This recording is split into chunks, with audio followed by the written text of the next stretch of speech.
Hey Weeb, how long are you gonna do those dumbass YouTube slop titles for? I don't know. How long are you gonna be a little for? Sometimes you gotta close the door to open a window.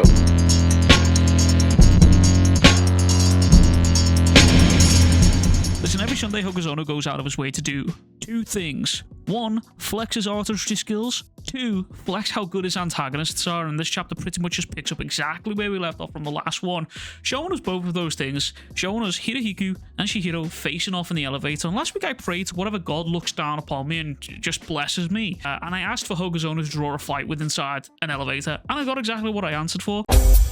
But yeah, anyway, before all that, we get this little conversation between Chihiro and Hiro here, who, by the way, I'm just going to call him Hiro, because saying Hirohiko a bunch of times is kind of a tongue twister, so I'm just going to call him Hiro. But anyway, Hiro here he's batshit insane. I think we already learned that, but yeah, I don't know if this was a translation error or if this was meant, but he holds up Sengoku's head and literally says, I asked this dude's brain what room you were in. Motherfucker, how do you ask a brain a question? I mean, technically, we're all just brains who are in control of these weird flesh suits, and technically, the brain technically named itself, which means it's kind of the only organ to have named itself, which is really weird to think about it. Anyways, Hiro mentions how all of the clientele here in this hotel are extremists, and they're all headed to this floor right now.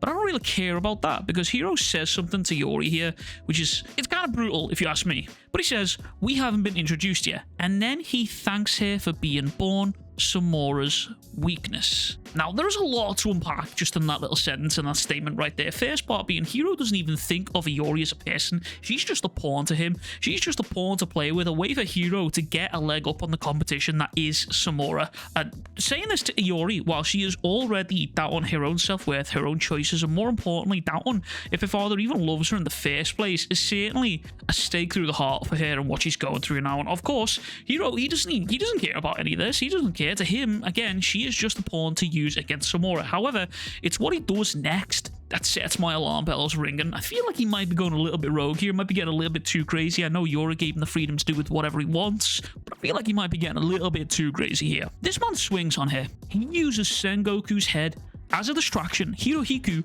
slashes at Iori with Chihiro Gardner. Hiro intended to kill her or maim her here. He wasn't holding back. And he mentions how Chihiro has had it rough, how he's had to clean up Samura's mess, stating how when he gets his hands on Samura's daughter, that should get his attention. Now, obviously, it's pretty clear by now that Chihiro quote-unquote died a couple of chapters ago, that Samura has acted like basically a Chekhov's gun here. He's ready to go off at any point. The owl has been shown to us so many times I've lost count. Hokuzono's reminding us that Samura's there. He's ready. He's the nuke. He's the bomb that's about to drop, the gun that's about to go off. And I think Hiro's actions here are going to set off that gun, bomb, nuke, sword slash a lot sooner than he expected if he carries on the path that he's doing. Because now I will talk about this a little bit longer down the line here, because Iori struggles here. It's a reoccurring subplot, side plot, continuing throughout this chapter, and it is something that I did really enjoy throughout the chapter. But Chihiro tells Hiro he will not lay a hand on Iori. She's no longer a part of this anymore, pushing him into an elevator, and they both start kissing. I'm just kidding. I just know there's probably going to be people on Twitter, if they heard that joke, there's probably going to be people that lose their fucking minds anyway. However, Chihiro does leave behind Iori here, who does start to panic, rightfully so, because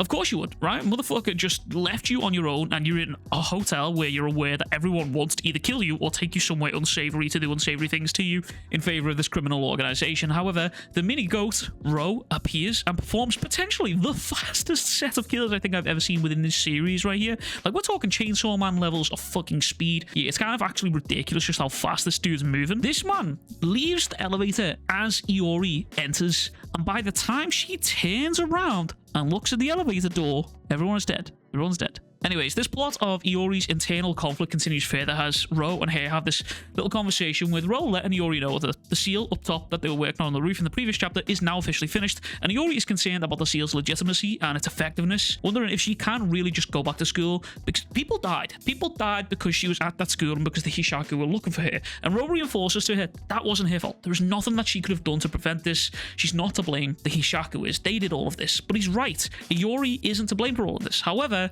that doesn't make it any better for her personally. Yori is going through so much right now. She has so much going on in her head that it's hard to not blame oneself for everything going on around if you were in her position. She feels abandoned by her dad. She feels treated as a pawn by Hiro. She's in a situation caused indirectly by her father that she's now suffering the repercussions of. And there's a lot going on. And all of this, it's all leading to her doubling down on her decision to go back to her normal life and try and forget all of this as if it ever happened. But there's a lot of doubt, a lot of uneasiness about this whole decision. And Ro even cements the fact that there is no possible risk of this new seal breaking ever again, because he mentions that because they're ninja, they never learned about human emotions, and thus because of that, they sort of underestimated the bond between a parent and child. Now, I touched on this subject briefly in the previous video about how difficult these kind of decisions can be, how Samura's choice as a parent was, in his mind, the correct one, and as a parent myself, I would possibly contemplate the same course of action if it meant that my daughter was going to be safe from harm.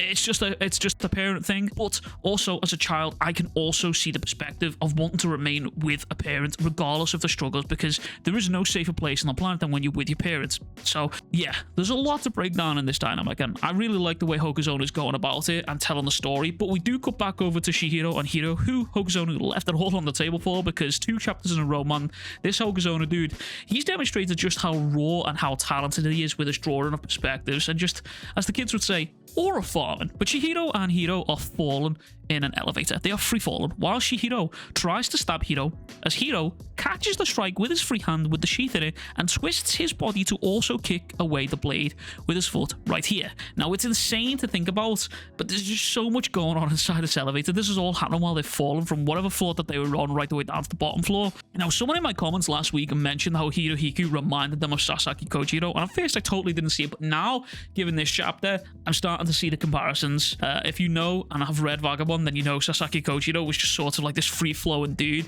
He was just a violent force of nature, and he loved to fight, and that's kind of the vibe that Hirohiko's given off. So I do start to see the comparison. So if you commented that on the video, let me know in the comments down below, because I can't remember who it was or where that was, but I just remember seeing it. Anyways, these two come crashing out through the first floor, and Chihiro notes how Hiro's technique, it's unorthodox, and each slash is loaded with powerful spirit energy.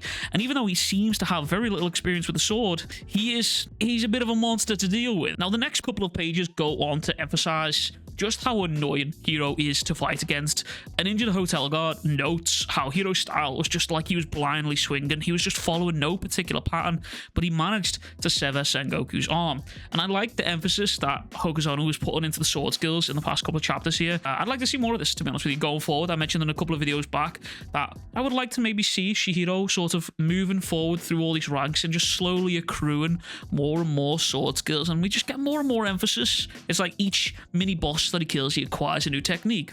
Once he kills Hirohiko, potentially he becomes like a student of freedom. I guess he gets more free flowing plus the EI. It's just a mixture of all of these skills that gets put into together. But he's put a big emphasis on this, and coming from someone who is a massive Vagabond fan here, I do appreciate the finer details into the swordsmanship aspect of the fights within this manga. But this hotel guard notes how Hirohiko's sword was practically invisible, which is where the narrator kicks in. Through the keen vision Chihiro had honed over all of the deadly battles he's endured, he perceived the secret to Hirohiko's technique, the ability to use both left and right hands and both overhand and underhand holds, freely and in any combination, with moving instantly through his opponent's blind spots, causing the opponent to completely lose sight of his blade. Now, I love this dynamic that Hokuzono is setting up, because Hirohiko's unpredictability versus Chihiro's ability to predict essentially what Hirohiko is just doing and randomizing and just free-flowing, the student of freedom. Chihiro's just able to observe it and predict where these strikes are coming from, essentially. Now, I know it's not actually predicting, but it may as well be. He's able to observe this. How can you... He's countering randomness here, which is, you know, essentially prediction in a way.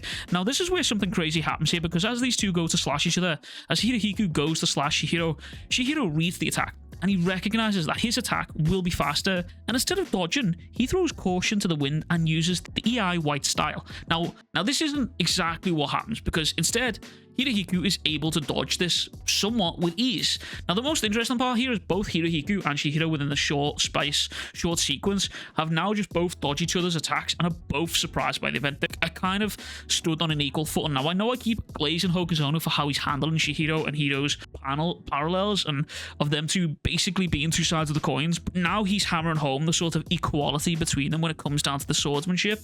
We've obviously had this a few times. Kuguri made the reference between Chihiro and Hirohiko. And if I'm honest, I'm going to put out a prediction here. I'm going to put out a prediction that Chihiro will end up having his arms cut off like he did to Hiro. But Hiro won't kill him here for two reasons. One, he wants Chihiro to grow. And two, Yori probably doesn't want this dude dead. If you remember in chapter like 31, he said, "You're too green to harvest yet. I don't want to kill you yet." And I imagine the same rules apply here. But I also did mention in my previous video that I see this fight going in three ways. The first fight was like this sort of clash of swords. This fight will be sort of a clash of swords and ideals again. And then finally, we'll have a third part to this fight with both with enchanted blades. I don't know how it's going to come about, but that's kind of what I'm hoping for here.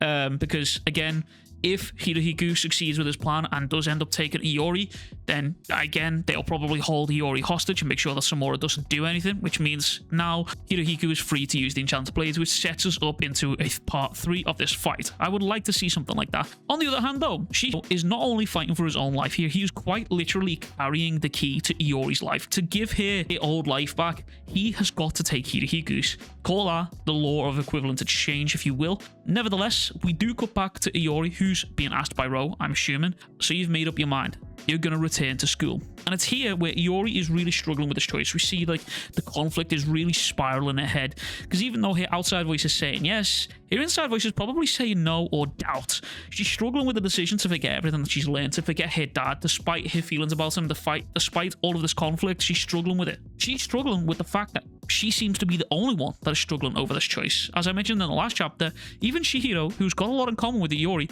is barely concerned with the same things that she is concerned about. For Chihiro, this is just sort of a pit stop on his path to revenge here. Despite seeing the struggle Iori's going through, he simply just doesn't understand her conflict of going back to a normal life, because for him, this is his normal life. This is normalcy for him. But for her, this is an alien world, it's an alien concept. And overall, I think I would rate this chapter a solid 8 out of 10. Genuinely, the foundation's building more and more for a massive event. I kind of was hoping for just a straight up brawl between Chihiro and Hirohiko here, but my chat believes that we might be heading to a Riko Amanai event again. Shout out Jujutsu Kaisen. And I might be inclined to believe them, if I'm honest with you. But I do have to wonder about the implications of Iori losing her life in regard to Samura. Because remember, Samura is the Chekhov's gun. He's that nuclear bomb. He's that atomic sword swing that is about to happen. And he is still lurking.